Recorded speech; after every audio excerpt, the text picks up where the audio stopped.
Primeira Epístola do Apóstolo Pedro, capítulo 1. Pedro, apóstolo de Jesus Cristo, aos estrangeiros dispersos no Ponto, Galácia, Capadócia, Ásia e Bitínia, eleitos segundo a presciência de Deus Pai, em santificação do Espírito, para a obediência e aspersão do sangue de Jesus Cristo. Graça e paz vos sejam multiplicadas. Bendito seja o Deus e Pai de nosso Senhor Jesus Cristo, que, segundo a sua grande misericórdia, nos gerou de novo para uma viva esperança, pela ressurreição de Jesus Cristo dentre os mortos, para uma herança incorruptível, incontaminável e que não se pode murchar, guardada nos céus para vós, que mediante a fé estáis guardados na virtude de Deus para a salvação, já prestes para se revelar no último tempo, em que vós grandemente vos alegrais, ainda que agora importa, sendo necessário, que estejais por um pouco contristados com várias tentações,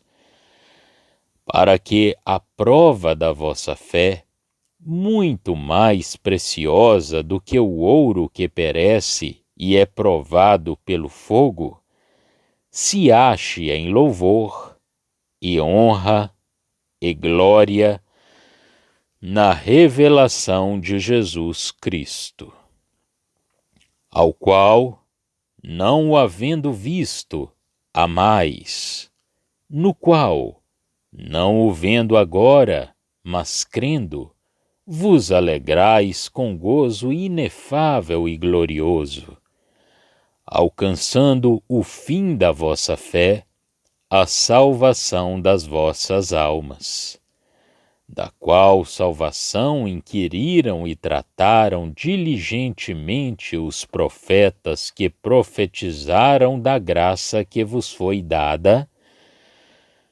indagando que tempo, ou que ocasião de tempo, o Espírito de Cristo, que estava neles, indicava, anteriormente testificando os sofrimentos que a Cristo haviam de vir,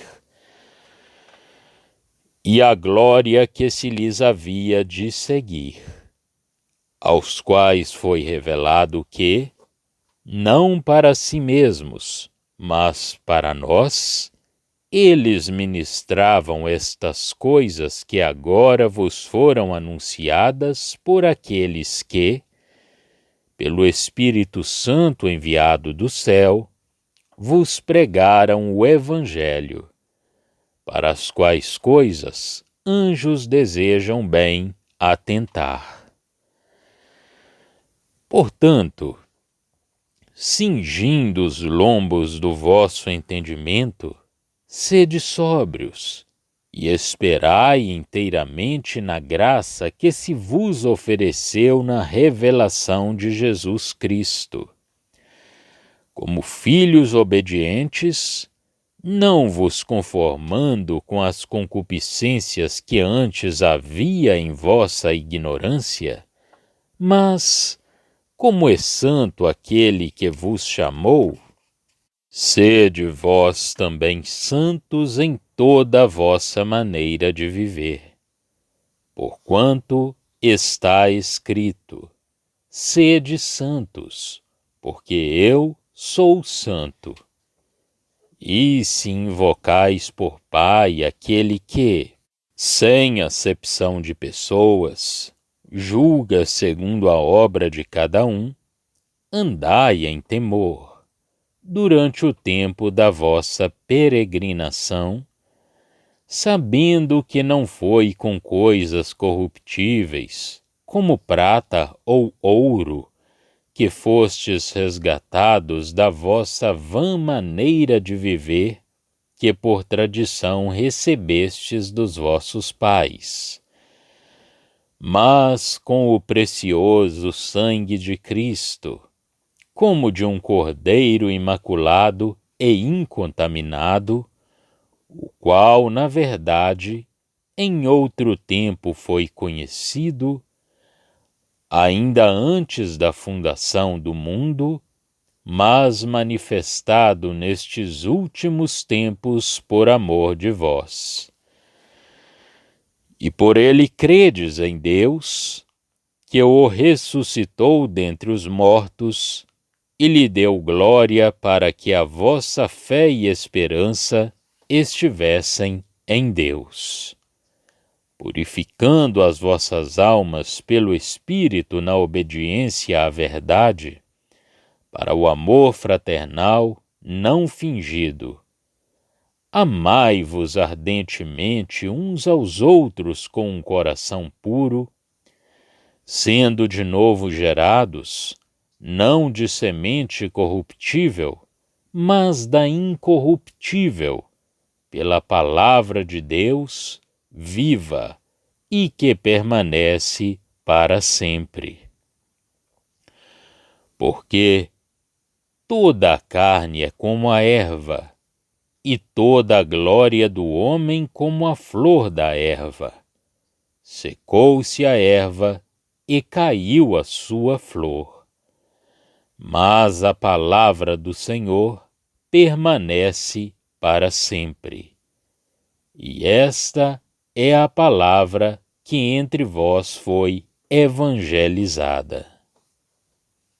Primeira Epístola do Apóstolo Pedro, capítulo 1.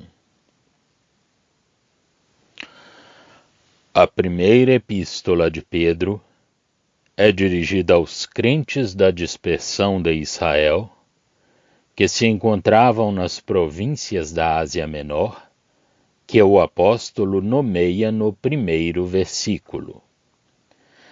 A segunda epístola, ela própria declara que é uma segunda carta dirigida às mesmas pessoas, de modo que uma e outra foram destinadas aos judeus da Ásia Menor, pelo menos àqueles que possuíam a mesma preciosa fé que o apóstolo. A primeira epístola é fundada sobre a doutrina da chamada celestial, não digo sobre a doutrina da igreja na terra, porque não é colocada aqui perante nós, em contraste com a parte dos judeus sobre a terra. Apresenta os cristãos, e em particular os cristãos de entre os judeus, como peregrinos e estrangeiros sobre a terra. Acrescento aqui sobre a terra, porque a igreja, como edificada pelo próprio Senhor Jesus, e ainda não concluída, é mencionada no capítulo 2, onde as pedras unidas vêm a Cristo. A maneira de viver que convém a tais pessoas é mais amplamente desenvolvida do que a doutrina. O Senhor Jesus, que Ele mesmo foi peregrino e estrangeiro neste mundo, é-nos apresentado como modelo sob mais de um aspecto. As duas epístolas traçam o quadro do justo governo de Deus desde o princípio até a consumação de todas as coisas, quando os elementos abrasados se fundirem e houver novos céus e uma nova terra onde reinará a justiça. A primeira epístola fala do governo de Deus em favor dos crentes. A segunda fala desse governo em relação com o julgamento dos malfeitores. Entretanto, apresentando a chamada celestial, o apóstolo apresenta necessariamente a salvação, a libertação da alma, em contraste com as libertações temporais dos judeus. Eis a descrição que o Espírito Santo dá dos crentes aos quais a epístola é dirigida. Eles são eleitos, e isto segundo a presciência de Deus Pai. Israel era um povo eleito por Jeová sobre a terra. Aqui, os eleitos são aqueles que foram antecipadamente conhecidos do Pai, e o meio pelo qual Deus realiza o seu desígnio de graça é a santificação pelo Espírito Santo. Os eleitos são realmente separados pelo poder do Espírito. Israel era-o por meio de ordenanças. Estes são santificados pela obediência de Jesus Cristo e pela aspersão do seu sangue, isto é, por um lado, para obedecerem como ele obedeceu, e por outro, para serem aspergidos pelo seu sangue e serem assim perfeitamente puros diante de Deus. Israel, pelo contrário, tinha sido separado para a obediência da lei, e para esse sangue que, anunciando a morte como sanção da autoridade dessa lei, não podia nunca purificar a alma do pecado. Tal era a posição do cristão.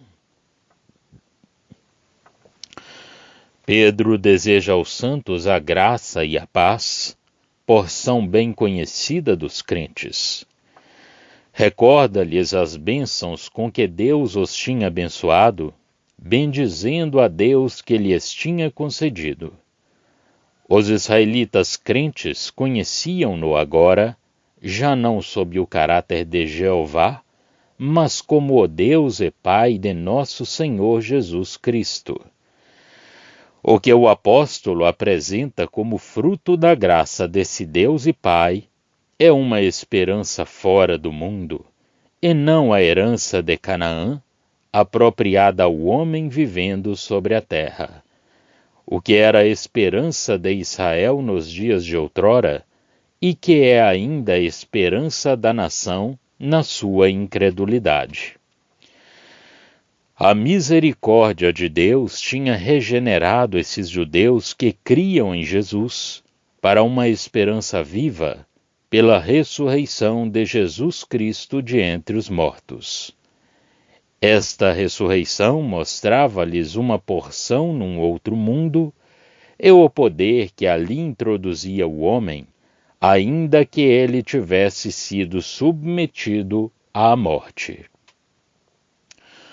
O homem entrava lá pela ressurreição, pelo triunfo glorioso do Salvador, para ter parte numa herança incorruptível, incontaminável e que se não pode murchar. O apóstolo não fala da nossa ressurreição com Cristo. Considera o cristão como peregrino neste mundo, encorajado pelo triunfo do próprio Cristo em ressurreição que o animava pela consciência de que havia um mundo de luz e de felicidade diante dele, e um poder que o faria entrar nesse mundo. Por conseguinte, a herança é apresentada como guardada nos céus. Verso 4. Na Epístola aos Efésios, estamos assentados nos lugares celestiais em Cristo, e a herança é a de todas as coisas de que o próprio Cristo é herdeiro. Mas o cristão é também, de fato, peregrino e estrangeiro sobre a terra, e é para nós uma poderosa consolação, na nossa peregrinação, ver diante de nós essa herança celestial com a segura garantia de que nós ali entraremos. A esta junta-se uma outra inestimável consolação. Se a herança é conservada nos céus para nós, nós somos guardados pelo poder de Deus ao longo da nossa peregrinação, para dela gozarmos no fim. Verso 5. Que doce pensamento! Nós somos guardados neste mundo, através de todos os perigos e de todas as dificuldades, e, por outro lado, a herança é conservada para nós, lá onde não há nem impureza nem possibilidade de decadência. Mas é por meios de caráter moral que este poder nos guarda, e é desta maneira que Pedro fala sempre, é pela ação em nós da graça que fixa o coração sobre objetos que o mantém em relação com Deus e com as suas promessas. Comparar 2 Pedro 1:4. Mediante a fé, estamos guardados na virtude de Deus para a salvação. Isto é, Deus seja bendito, o próprio poder de Deus que nos guarda, mas atua sustentando a fé no nosso coração, mantendo-a a despeito de todas as tentações, acima de toda a impureza do mundo, e enchendo os nossos afetos de coisas celestiais. Pedro, porém, sempre ocupado dos caminhos de Deus acerca deste mundo, não vê os crentes participarem nessa salvação, nessa glória celestial, senão quando ele for manifestado, quando Deus, por essa glória, estabelecer a sua autoridade em bênção sobre a terra. É bem a glória celestial, mas a glória celestial manifestada como meio do estabelecimento do governo soberano de Deus sobre a terra, para a sua própria glória e para a bênção do mundo inteiro. A salvação, tal como Pedro a considera, é a salvação prestes para se revelar no último tempo. Esta palavra prestes é importante. O apóstolo diz também que o julgamento está prestes a ser revelado. Cristo é glorificado pessoalmente. Ele venceu todos os seus inimigos, realizou a redenção. E agora não espera senão uma coisa, a saber, que Deus ponha os seus inimigos por escabelo de seus pés. Assentou-se à direita da majestade nas alturas, porque realizou tudo o que era preciso para glorificar a Deus, lá onde estava o pecado. É a salvação das almas, a congregação dos seus que ainda não está concluída, 2 Pedro 3, de 9 a 15. Mas, uma vez que todos aqueles que devem participar dessa salvação ali tiverem sido introduzidos, já não haverá mais nada a esperar quanto à salvação, isto é, quanto à manifestação da glória na qual os remidos aparecerão. A doutrina da reunião dos santos com Jesus no ar, quando eles vão ao seu encontro, não faz parte do ensino de Pedro, assim como a de igreja à qual ela se liga. O que ele nos apresenta é a manifestação dos santos na glória, porque ele ocupa-se dos caminhos de Deus para a terra, embora o faça em relação com o cristianismo.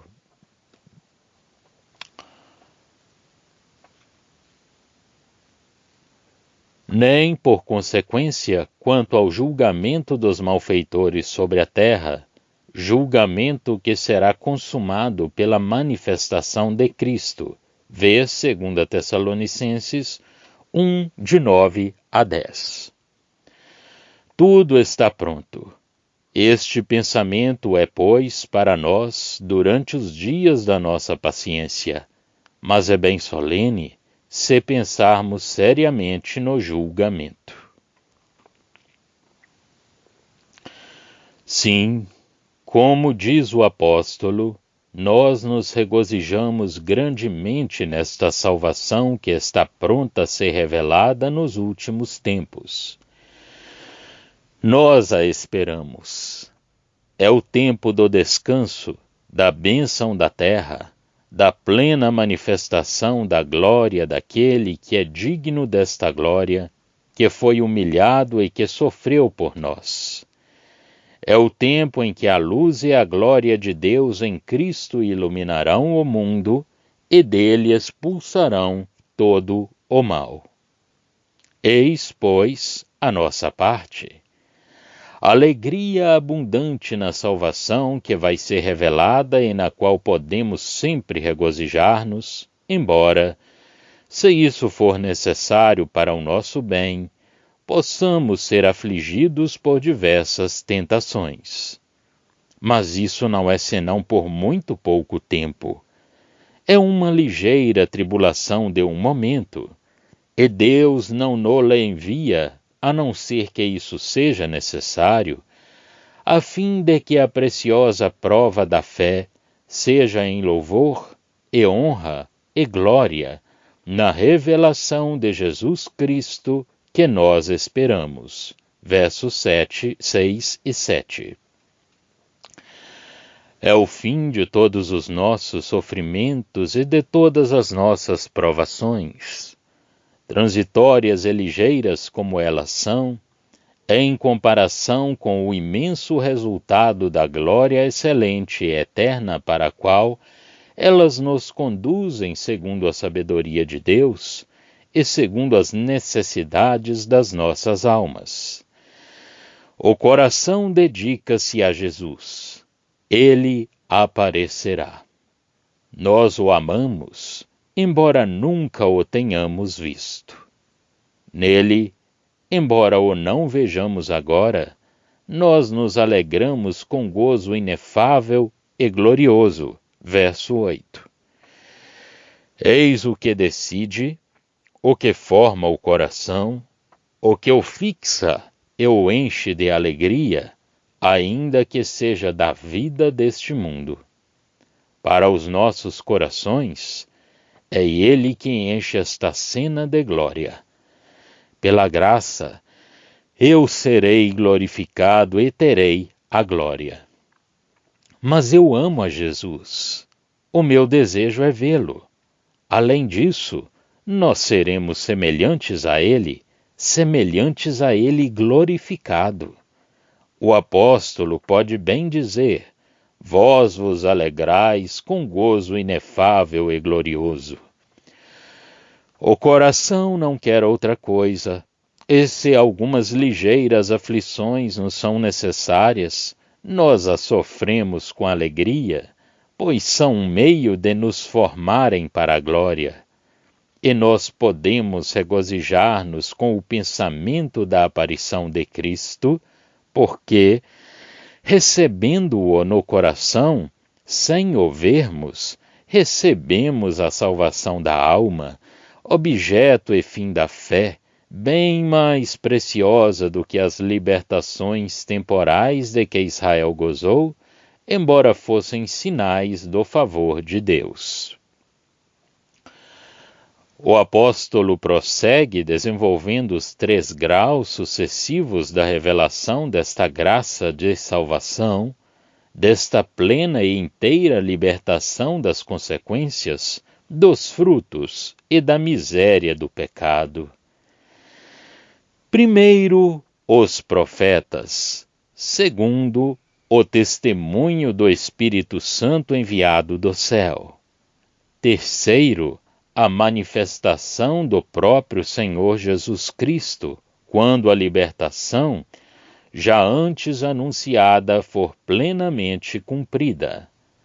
É interessante ver aqui como a rejeição do Messias, segundo as esperanças judaicas, rejeição já antecipadamente anunciada pelos profetas, abria necessariamente o caminho a uma salvação que continha em si a salvação da alma.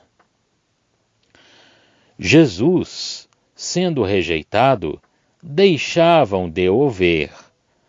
A parte terrestre não seria realizada quando da sua primeira vinda. A salvação plena e perfeita devia ser revelada nos últimos tempos, mas era uma salvação da alma, cujo primeiro alcance seria realizado na glória que ia ser revelada, porque se tratava da alegria espiritual da alma num Jesus celestial que se não via, que na sua morte cumpriu a expiação do pecado e que, na sua ressurreição, nos regenerou para uma esperança viva, segundo o poder da vida do Filho de Deus. Esta salvação, esta verdadeira libertação, é, pois, recebida pela fé. Não é ainda a glória e o descanso exteriores. Esta salvação, assim considerada, terá lugar quando da aparição de Jesus.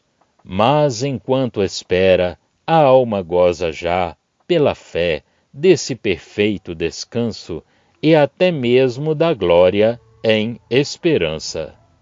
Ora, os profetas tinham anunciado a graça de Deus que devia ser cumprida para os crentes e que comunica já à alma a alegria dessa salvação, antecipadamente anunciada. Eles tinham sondado as suas próprias profecias, que Deus lhes tinha comunicado por inspiração, procurando compreender que tempo ou que espécie de tempo o Espírito Santo indicava quando testemunhava de antemão acerca dos sofrimentos de Cristo e das glórias que deviam seguir-se. Porque o Espírito Santo fala pelos profetas dos sofrimentos e das glórias, e por consequência anunciava mais do que uma salvação, mais do que uma libertação temporal em Israel, porque o Messias devia sofrer. Ora, foi-lhes revelado que não era para eles mesmos, nem para o seu tempo, mas sim para os cristãos, que o Espírito Santo anunciava essas verdades acerca do Messias. Ora, os cristãos, recebendo a salvação da alma pela revelação de um Cristo que está no céu, após os seus sofrimentos, e voltando em glória, não receberam essas glórias reveladas aos profetas.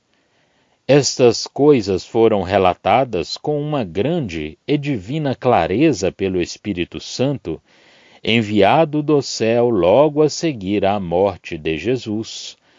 Mas o Espírito Santo não dá a própria glória em que Cristo aparecerá. Apenas a anuncia. Por conseguinte, os cristãos, verso 13, têm de cingir os lombos do seu entendimento, ser sóbrios e esperar inteiramente na graça que lhes será, de fato, trazida quando da revelação de Jesus Cristo. Eis, pois, quais são os 3 passos sucessivos dos caminhos de Deus. Primeiro, a predição dos acontecimentos relativos ao Cristo, acontecimentos esses que iam absolutamente além das bênçãos judaicas. Segundo, as coisas relatadas pelo Espírito Santo. Terceiro, o cumprimento das coisas prometidas quando da revelação de Jesus. O que o apóstolo apresenta é, pois, uma participação na glória de Jesus quando ele for revelado. É a salvação de que os profetas falaram e que deve ser revelada nos últimos dias. Mas, enquanto espera, Deus tinha regenerado os judeus crentes para uma esperança viva pela ressurreição de Jesus Cristo de entre os mortos e, pelos seus sofrimentos, tinha-lhes feito compreender que mesmo agora esperando a revelação da glória, realizando essa glória na pessoa de Jesus, gozavam de uma salvação da alma perante a qual as libertações de Israel empalideciam e podiam ser esquecidas. Esta salvação era bem a salvação prestes a ser revelada, em toda a sua plenitude. Mas, de momento, não se possuía senão para aquilo que dizia respeito à alma. Porém, separada da manifestação da glória terrestre, essa salvação tinha um caráter ainda mais espiritual. Desde então, os crentes deviam ter os lombos cingidos para esperarem a revelação de Jesus e reconhecerem, com ações de graça, que possuíam o alvo da sua fé. Estavam em relação com Deus. Deus, ao anunciar estas coisas pelo ministério dos profetas, tinha em vista os cristãos, e não os próprios profetas.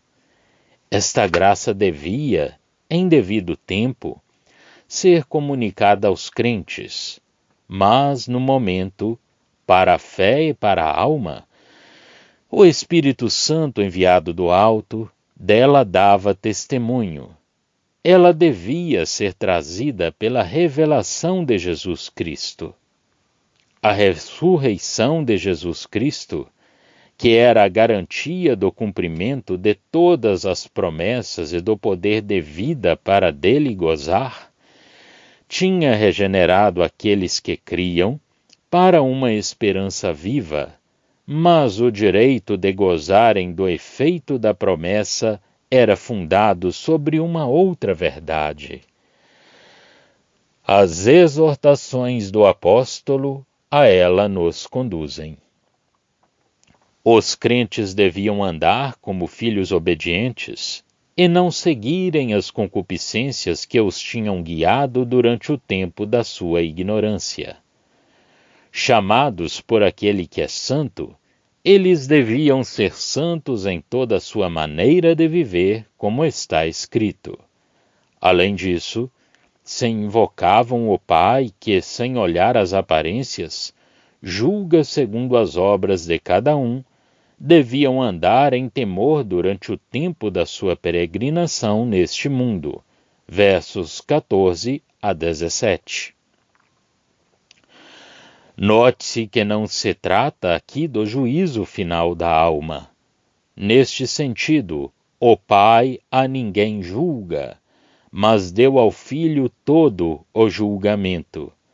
Trata-se do julgamento cotidiano do governo de Deus neste mundo acerca dos seus filhos. Por isso nos é dito: andai em temor, durante o tempo da vossa peregrinação. É um julgamento que se aplica à vida cristã. O temor de que fala o apóstolo não é uma incerteza a respeito da salvação e da redenção. É um temor fundado na certeza de que somos resgatados. É o preço imenso, o valor infinito do meio empregado para nos resgatar, a saber, o sangue do Cordeiro sem defeito e sem mácula, é o motivo para temermos durante a nossa peregrinação. Nós fomos resgatados da nossa vã maneira de viver pelo preço do sangue de Jesus. Poderíamos nós, pois, andar ainda segundo os princípios dos quais fomos assim libertados? Um tal preço para nos libertar exige que andemos com circunspecção e seriedade diante do Pai, com o qual, como privilégio e relação espiritual, nós desejamos ter convivência. Em seguida, o apóstolo aplica aos cristãos esta verdade do resgate. O Cordeiro tinha sido ordenado nos desígnios de Deus ainda antes da fundação do mundo, mas foi manifestado nos últimos dias para os crentes, e eles são apresentados no seu verdadeiro caráter. Creem em Deus por Jesus, por este Cordeiro. Não creem nele pela criação, embora esta seja um testemunho da sua glória, não dá nenhum descanso à consciência e não lhe fala de um lugar no céu. Também não creem em Deus pela providência, que, dirigindo tudo, deixa ainda o governo de Deus numa obscuridade tão profunda. Não creem pela revelação de Deus sobre o monte do Sinai, sob o nome de Jeová, nem pelo terror que se liga a uma lei violada, mas creem por Jesus, o Cordeiro de Deus. Note-se que não nos é dito que credes nele, mas sim que, por ele, credes em Deus. Conhecemos como Deus como aquele que, quando éramos pecadores e estávamos mortos nos nossos delitos e pecados, nos amou. Nos deu este precioso Salvador a fim de que ele descesse até a morte onde nós estávamos, que tomasse parte na nossa posição como colocado sob esse juízo, e que morresse como o Cordeiro de Deus. Cremos em Deus que, pelo seu poder, quando Jesus estava sob o efeito deste juízo, na morte por nós, em nosso lugar, o ressuscitou. De entre os mortos, ele lhe deu a glória. É, pois, num Deus Salvador, e num Deus que exerce o seu poder em nosso favor, que nós cremos por Jesus, de modo que a nossa fé e a nossa esperança estão em Deus, não em qualquer coisa que esteja perante Deus, mas no próprio Deus. Onde, pois, poderia haver uma causa de temor e de desconfiança a respeito de Deus, se a nossa fé e a nossa esperança estão nele? Isso muda tudo. O aspecto sob o qual nós consideramos Deus é inteiramente mudado, e esta mudança é fundada sobre o que estabelece a justiça de Deus, aceitando-nos como purificados de todo o pecado, sobre o amor de Deus abençoando-nos perfeitamente em Jesus, que o seu poder ressuscitou e glorificou, poder segundo o qual ele nos abençoa. A nossa fé e a nossa esperança estão no próprio Deus. Isto coloca-nos numa das mais íntimas relações com os outros remidos. Objetos do mesmo amor, lavados no mesmo precioso sangue, resgatados pelo mesmo Cordeiro, tornam-se, para aqueles que têm o coração purificado pela recepção da verdade pelo Espírito, os objetos de um terno amor fraternal, de um amor sem dissimulação, são nossos irmãos. Saibamos, pois, amar-nos uns aos outros ardentemente, de coração puro. Mas esta relação e as exortações do apóstolo que dela decorrem são fundadas sobre um outro princípio essencial e vital. É uma nova natureza que é ativa nesta afeição. Se somos resgatados pelo precioso sangue do Cordeiro sem mácula, somos nascidos da semente incorruptível da palavra de Deus, que vive e permanece eternamente. Porque toda a carne é como a erva, e toda a glória do homem como a flor da erva. Secou-se a erva, caiu a sua flor, mas a palavra do Senhor permanece para sempre. E esta é a palavra do Evangelho que nos foi pregada. Esta semente da palavra é um princípio eterno de bênção. O crente não nasceu segundo a carne para gozar de direitos e de privilégios temporários, como um judeu, mas nasceu de uma semente incorruptível, de um princípio de vida inalterável como a própria palavra de Deus. Não era isto que o profeta dizia ao povo de Deus, consolando-o? A carne, a própria nação era como a erva seca. Deus não muda, e a palavra que assegura, pela sua imutável certeza, as bênçãos divinas aos objetos do favor de Deus, opera no coração para produzir uma vida eterna e incorruptível, como a palavra que dela é a fonte. Já estão disponíveis para leitura os comentários do Novo Testamento e do Antigo Testamento de João Nelson Darby. Estão nos formatos de livro, e-book, também aplicativo para o celular Android. Visite o nosso site www.palavrasdoevangelho.com.